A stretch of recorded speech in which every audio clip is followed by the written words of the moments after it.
Boussu en 18 plats, 4 services. Mais c'est seulement sur invitation.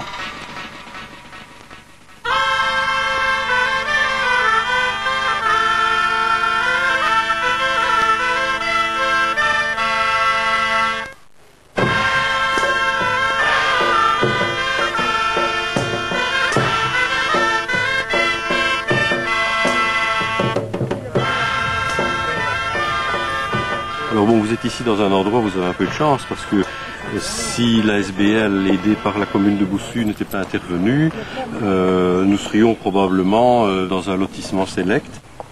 Les ruines, le site archéologique, tout ça aurait disparu. Alors il nous semblait qu'étant donné que les lieux ont été occupés par le plus grand château de style Renaissance qu'on ait rencontré au nord de la Loire, on devait faire appel à des spécialistes pour avoir un banquet de la Renaissance. Les spécialistes, ce sont eux. Elle est historienne, lui est chef-coq. Leur plus grand bonheur, c'est de mettre l'histoire à table en créant des reconstitutions de banquets d'époque, comme si vous y étiez. Oui, tout va être absolument magnifique. Ce sont des recettes que j'ai choisies scrupuleusement dans l'ouverture de cuisine de Lancelot de Casteau, Montois, et que Yves Cousin, avec ses doigts, il ne facilite pas la tâche. Il n'y a pas plus compliqué que les recettes que Liliane va. Je suis sûr qu'elle a cherché ce qui est le plus compliqué. Il y arrive, il fait du mérovingien, il fait tout. Il fait tout. Il y a 18 plats. Le château de Boussu va donc revivre, le temps d'un banquet, les fastes de la Renaissance. Jolie manière de célébrer le sauvetage d'un patrimoine désormais en bonne main. Là, on mettrait la bibliothèque et le centre de documentation. Au-dessus du porche d'entrée, finalement, on aura le bureau de consultation des archives et de la bibliothèque pour les visiteurs. Et de là, la vue sur l'arrière. Et la vue sur l'arrière. Et alors au-dessus, ce château, c'est un peu l'emblème du village. Et il a nourri plusieurs générations dans son histoire. Les enfants de ma génération et de la génération précédente, on leur racontait que pendant la guerre, les Allemands avaient dynamité le stock de munitions, que c'était un lieu où on ne pouvait plus aller. Et quelque part, ce château, c'était devenu un mythe. On en parlait, on ne pouvait plus le voir. Et puis voilà que brusquement, je vais dire une poignée d'idéalistes veulent se le réapproprier, veulent le faire revivre. C'est en l'honneur de ces convaincus de la première heure et de leurs proches que sera donné le banquet Renaissance. Et grâce au savoir de Liliane Plouvier, les convives goûteront à la cuisine des seigneurs de Boussu, ou presque.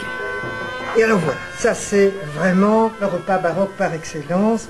Vous voyez ici ce pan qui est déjà en train de se démoder au profit de la dinde, qui est dans une tourte et ses plumes qui sortent et sa tête qu'on voit là. Et alors vous avez cette extravagante peinture. Et Lancelot de Casteau va tenter à Liège, pour les princes-évêques, d'imiter ces banquets.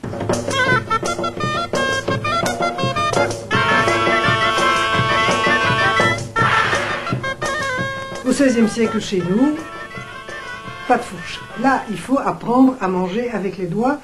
Mais écoutez, il y a des tas... Bon, je vous pose une question. Si vous allez au McDo, vous me direz, je ne vais jamais au McDo. Et vous avez bien raison. Mais dans l'hypothèse où vous allez quand même, ou au Quick, ou enfin dans un fast, vous allez manger hamburger, est-ce que vous allez le manger avec une fourchette et un couteau? Non, vous allez le manger avec les doigts.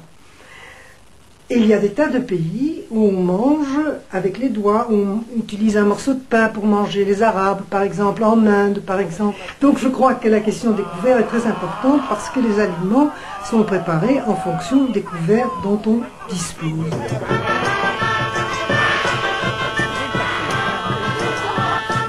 La cuisine babylonienne est une cuisine à base de beurre, en l'occurrence du semel, à base de lait fermenté et à base de bière, comme la cuisine belge. Pour mener à bien ces recherches historiques, c'est dans les textes originaux des recettes que se plonge Liliane Plouvier. Et pour comprendre des textes parfois vieux de 4000 ans, rien de tel qu'un passage en cuisine. Le problème de Babylone, c'est que ce sont des tablettes en pierre. Et ça casse. Mais à partir du moment où nous avons des textes sur du parchemin, ça conserve beaucoup mieux, et sur du papier aussi, bien entendu. Et plus on avance dans le temps, plus les auteurs donnent les quantités, précisent les ingrédients, et plus les ingrédients sont aussi faciles à identifier, évidemment. Les recettes que vous avez données à Yves Cousin, vous les avez essayées tout de même? Bien entendu. Est-ce que nous n'avons pas essayé les pâtes de Lancelot de Casteau? Ah oui, oui, non, on a tout essayé. Oui, bien sûr, oui, oui, oui. Tu veux venir voir si ça va? À mon avis, on a assez. J'en ai encore un petit peu. Genre... C'est très bien, je vais goûter. Oh, mais non, les donnez-moi. Bonjour monsieur. Restez pas là, c'est du gros haché, hein. C'est un beau haché, riche en graisse et en viande. Le problème, c'est les historiens, ils me donnent des recettes, et faire tout moi-même, c'est pas possible. Et alors, je voudrais bien vous demander de faire une saucisse, comme vous avez fait au fenouil, mais avec du fromage et de la cannelle. Pour vendredi matin, ça va? Vendredi matin, Non, vendredi pas de matin. problème.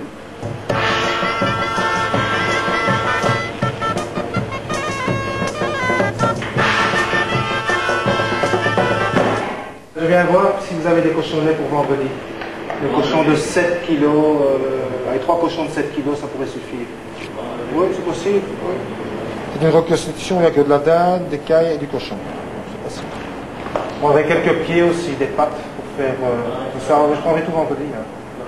On a un paquet de pieds, tout c'est bon, les pieds grillés. Ça, je vais les préparer aujourd'hui.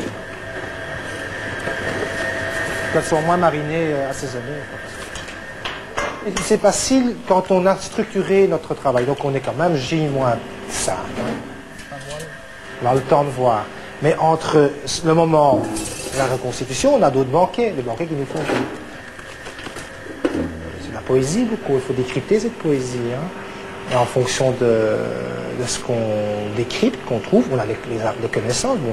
Ici, j'ai pris Rachida qui fait très bien les gâteaux aux amandes, marocains, tunisiens. Bien, pour elle, c'est comme si c'était hier. Moi, je dois retourner 5 siècles en arrière. Hein. On va essayer de faire une tourte au melon aussi tout à l'heure. Alors, je suis à combien de degrés là? 120 degrés. Voilà, ça c'est bien. Il ne faut jamais perdre les papiers. Hein. Parce que sinon, on est pris dans l'engrenage et on improvise à la moderne. Et ça, c'est pas bon.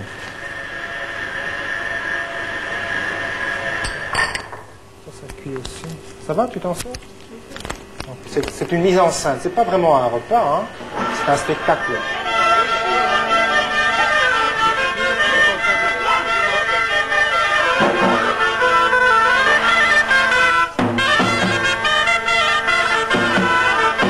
C'est 4 dîners en un, 4 services composés de 4 à 5 plats différents qui doivent venir avec une scénographie particulière. Beaucoup de sucre ici, hein, toujours. On a du sucré, 2 fois, une vinaigrette avec la salade et des saucisses à la cannelle et au fromage. C'est étonnant. Donc les gens qui vont être à table, ils vont déjà s'étonner à l'entrée. Vont-ils apprécier ou pas? Ça, on le verra, mais je pense que ça peut être intéressant et surprenant. Parce que je crois que les goûts acides et sucrés, c'est original. On va passer à la tourte. Je suis en train de passer en caramel. Ah là. Donc voyez, j'ai même pas eu besoin de mon thermomètre. Je suis à la caramélisation, je suis à 180 degrés, je suis trop chaud, mais c'est bien. La tomate n'existait pas encore. Hein. C'était un manque à l'époque. Une bonne sauce tomate. Les gens avaient besoin d'avoir une bonne bouche qui sente bon. On goûte la lave, non? Le genièvre, on sentait plus mauvais. C'est une cuisine qui est forte. C'est-à-dire la cuisine qui arrive à la limite du mauvais goût. Vous allez un pas plus loin, c'est foutu. Actuellement, on n'est plus réservé, on se tient. Il faut de temps en temps passer le cap et c'est d'oser de frôler le mauvais goût, le mauvais genre, le trop. Et le but de ces épices, c'est de les faire ressembler à des bijoux, à des pierres précieuses. Je vais mettre les oranges amères dans le sirop et les caraméliser. Attention, ça peut exploser. Voilà. Voilà. Quelques amandes. J'aurais pu les mettre en broyage, effilées, mais dans la recette, il n'y a rien indiqué. Bon, je crois que j'ai mis assez de broyage partout, on a mangé des morceaux. Parce qu'entre la saucisse et le haché, je préfère avoir quelque chose à me mettre sous la dent.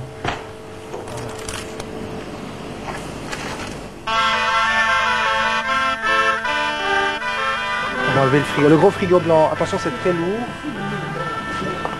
Et il y a tous les trésors dans ce four. Liliane. Et ça va parce que... Ah ouais. Quoi? Il y a des petites perles autour. Il n'y a pas de petites perles. Non.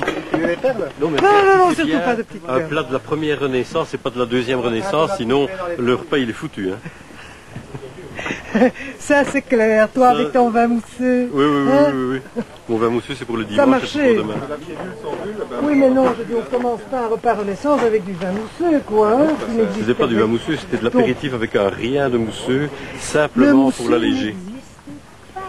Eh bien c'est tout, on a mis un vin blanc sucré Et à la place. un vin blanc. Légèrement doux à la place. Très bien. Et donc ici, il faudra replonger tout dans l'eau, les fans de carottes. Tout ça va être lavé. Et on va récupérer les fleurs. Donc ça, tu coupes, tu prends que les feuilles. Je garde que ça. Et les fleurs aussi. Hein. Superbe. Bougeoir parfait. Les bougeoirs apparaissent au XVIe siècle sur les tables. Quelques fruits pour commencer. On commence toujours le repas avec le fruit. Ah, Ou bon, avec ça, ses c'est bien. tapas. Mais on ne laisse rien. Enfin, Ah, ben, c'est une bonne chose.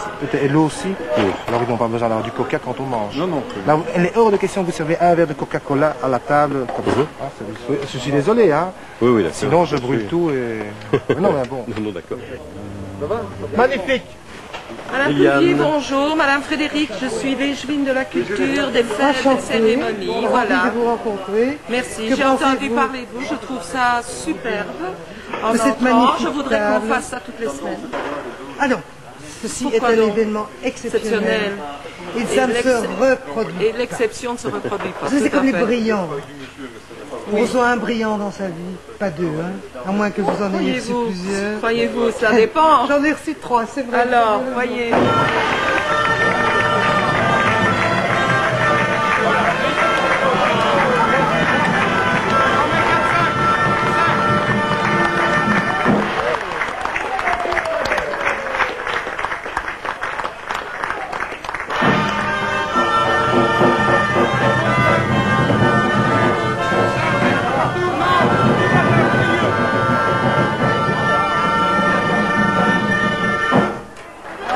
Tranche de pain sert d'assiette.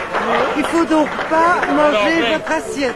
Vous avez votre petit pain là. Je viens- Oui, vous aussi. Non, non. Vous utilisez le petit pain que vous avez à côté. Quand vous aura plus, on va le remplacer. Il n'y a plus d'assiette. Ça s'appelle des tranchoirs. Voilà.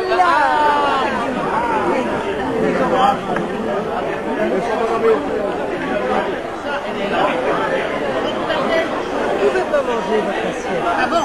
Il faut manger sur la tranche de pain. Et la tranche de pain qui va être imbibée des sauces va être donnée aux pauvres. Par exemple du CPS de Boussu.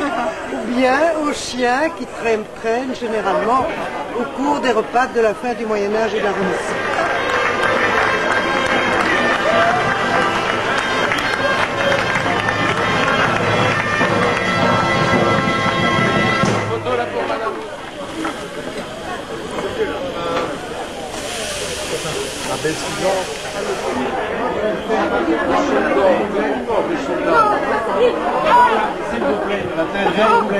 Oui. Tu la voulais, tu l'as eu. Tout l'honneur est pour moi, merci bien. Regarde.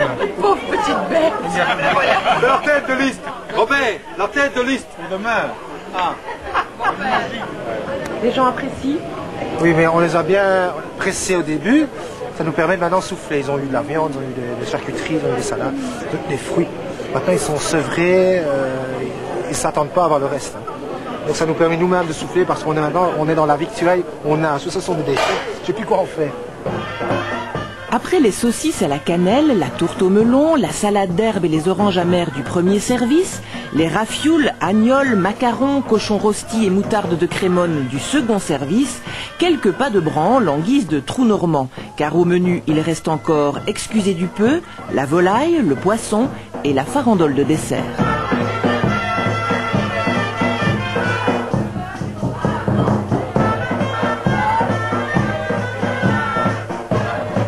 On est allé en montant, hein, on est allé du plat, maintenant on finit par l'apothéose, la volaille. C'est vrai que la volaille à cette époque était un produit de luxe.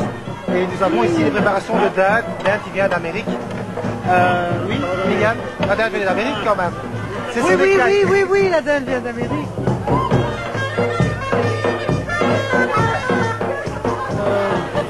Le cochon, il fallait se battre pour le manger. Le pâté, il était déjà beaucoup plus coulant, onctueux, beaucoup plus facile à avaler. Parce qu'on n'a pas de couvert, évidemment, c'est ça le problème. On mange avec les doigts, mais ça c'est très primitif, on aime bien, hein, on retourne en enfance un petit peu, donc ça c'est très gai. Et puis une entrée conviviale évidemment. On partage tout, on échange des idées aussi, les goûts, ce qu'on apprécie moins. Alors on dit oh essaye pas ça, essaye ceci. Enfin, bon, ça c'était donc l'échange d'idées, ça c'est assez convivial. Voilà. Non, tout m'a plu, donc je ne vais pas dire qu'il y a quelque chose qui m'a moins plu. J'ai trouvé une chose, c'est qu'à l'époque, il ne devait pas avoir de diabétiques, parce que tout est très sucré, mais le repas est magnifique.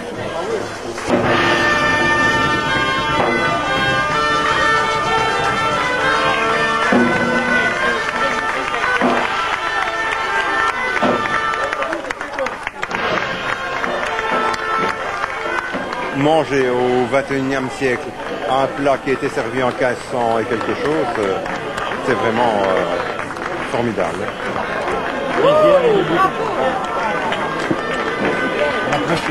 Mélange de sucré, cette abondance d'épices, etc. C'était un régal.